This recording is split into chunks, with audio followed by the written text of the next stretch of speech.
तो हेलो दोस्तों, स्वागत है आपका हमारे इस हिंदी व्याकरण की अगली वीडियो में। और आज हम बात करने वाले हैं नियम नंबर 7 की।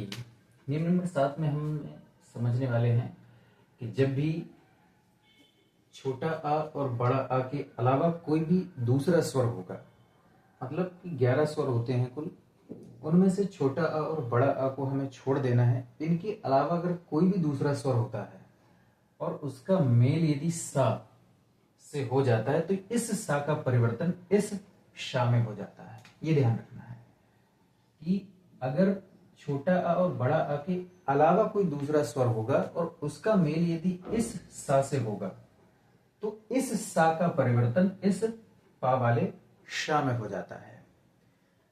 तो समझते हैं कैसे है। जैसे लिखा है नी प्लस सेद लिखा हुआ है, तो ना में कौन सा स्वर है? ना में छोटी ई की मात्रा है, मतलब छोटी ई वाला स्वर है। आ के अलावा चाहिए था, आ के अलावा कोई दूसरा स्वर है, किससे मेल हो रहा है? सा से मेल हो रहा है। तो इस सा का परिवर्तन किस में होना चाहिए? इस शा में होना चाहिए। तो ये किस में हो जाएगा? नी प्लस शेद हो जाता है। ये परिवर्तन है संधि का। उसी प्रकार से इसमें भी छोटी ई की मात्रा है और ये भी सा से मिल रहा है, तो ये भी क्या बन जाएगा? विषम बन जाएगा। उसी प्रकार से इसमें भी छोटी ई है, ये भी सा से मिल रही है, तो ये अभिषेक हो जाता है। उसी प्रकार से यहां पर छोटा ऊ है और यहां पर सा है, सा के बाद छोटा ऊ है। ये ध्यान रखना है। ये तो खैर वर्ण विच्छेद में अगर आप पढ़ लेंगे तो सारी चीजें इसको स्पष्ट रूप से हम समझ सकते हैं।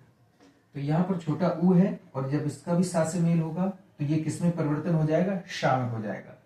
तो ये सा का ये ऐसा ही रहेगा और ये यहां पर शा में परिवर्तन हो जाएगा इसका, और ये जैसे का तैसा। तो सु प्लस सुप्त का सुषुप्त हो जाता है।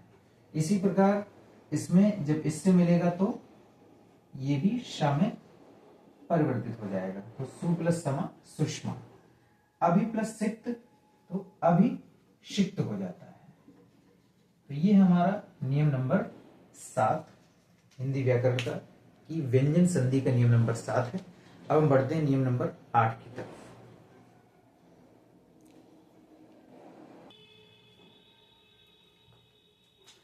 तो अब हम पढ़ते हैं नियम नंबर 8। और नियम नंबर 8 हमारा कहता है कि जब किसी भी स्वर के साथ, मतलब कोई भी स्वर हो सकता है, और किसी भी स्वर के साथ यदि छा का मेल होता है, मतलब कि पहले प्रथम पद के अंतिम पद में, प्रथम पद के अंतिम वर्ण में यदि कोई भी स्वर हो और अंतिम पद के प्रथम वर्ण में बस ये छा वर्ण होना चाहिए, तो इस छा वर्ण के आगे आधा चा भी आ जाता है ऑटोमेटिकली। जैसे ये लिखा है परि प्लस छेद लिखा हुआ है, तो यहां पर छोटी ई की मात्रा है, कोई भी स्वर चाहिए था मिल गया हमें, और यहां पर हमें छा चाहिए था तो हमें छा भी मिल गया। अब इसके आगे क्या आ जाएगा? आधा चा आ जाएगा। तो ये क्या बन जाएगा? परि तो हो गया और ये आधा चा और ये पूरा का पूरा छा और जैसे का तैसा। तो परि प्लस छेद परिच्छेद हो जाता है। उसी प्रकार से आ प्लस छादन आ, इसके बाद यहां आधा चा आ जाएगा, तो आधा चा आ गया और ये क्या बन गया? आच्छादन। उसी प्रकार से यहाँ छोटा ऊ है और यहाँ पर छा है, तो यहाँ पर भी क्या आ जाएगा? आधा चा आ जाएगा। इसी प्रकार से यहाँ भी आधा चा, यहाँ भी आधा चा, क्योंकि यहाँ सब में स्वर है। यहाँ छोटा आ है, यहाँ छोटा ऊ है, यहाँ छोटी ई है, और यहाँ पर छोटा आ का है, यहाँ पर अंकी बिंदी भी कह सकते हैं, क्योंकि अंकी बिंदी भी एक स्वर ही है अगर हम इसको हटा दें। हालांकि स्वरों से थोड़ा उसको साइड रखा जाता है, लेकिन है एक प्रकार का स्वर ही। तो यहां भी आधा चा हो जाएगा, तो कैसे परिवर्तन हो जाएगा? अनु प्लस छेद हो जाएगा, अनुच्छेद हो जाता है, अनुच्छेद हो जाता है। उसी प्रकार से स्व प्लस छंद तो स्वच्छंद हो जाता है, स्वच्छंद हो जाता है। वी प्लस छिन्न विच्छिन्न हो जाता है, विच्छिन्न हो जाता है। सम प्लस छेद संछेद हो जाता है, संछेद हो जाता है। तो ये हमारा नियम नंबर 8 संपूर्ण हुआ। अब एक हमारा आखिरी नियम नंबर 9 रह गया है, उसको भी हम पढ़ लेते हैं। इसके बाद हम पढ़ते हैं व्यंजन विसर्ग संधि की ओर।